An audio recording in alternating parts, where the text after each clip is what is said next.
Are you celebrating a pagan festival? If you celebrate Halloween, you are certainly celebrating a pagan festival and may not know it. Today, we will take a look at the pagan origins of Halloween, with the history of Halloween being rooted in ancient Celtic traditions. One would be hard-pressed not to understand the implications. With Halloween being the carryover from the Celtic celebration of Samhain, as much as the early church tried to kill it, the observation, albeit mostly in ignorance, continues on. The ancient Celts celebrated Samhain as one of the most important days of the year. They actually considered it the end of one year and the beginning of the next. While it was considered an ancient harvest festival with all the trappings of feasting and drinking while enjoying the fruits and grains of summer labor, they also looked upon this day in a spiritual manner. There was the belief that the veil between the two worlds, one of the living and one of the dead, was thin enough to pass through if you knew how. This is why they would leave food out for the spirits to consume and leave the people alone, something we call trick or treat today.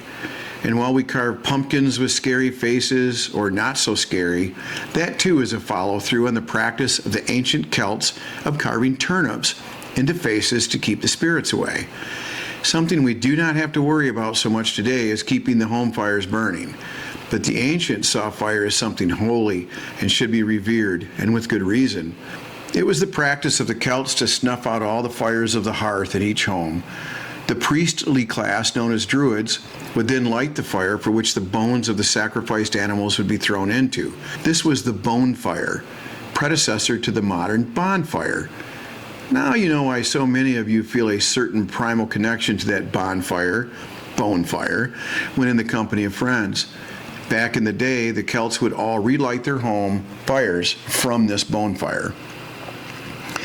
The early church knew that the festivals would be difficult to end, as the people had been celebrating them for thousands of years in some cases, generation after generation, with the idea that if one did not do these things, ill would fall upon them.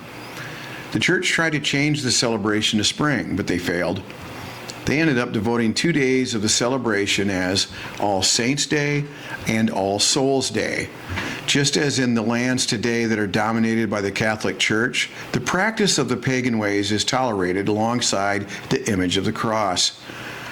During the great migrations of the Celtic people, coming mostly from Ireland, Scotland, and Wales to the United States, they brought the old ways with them.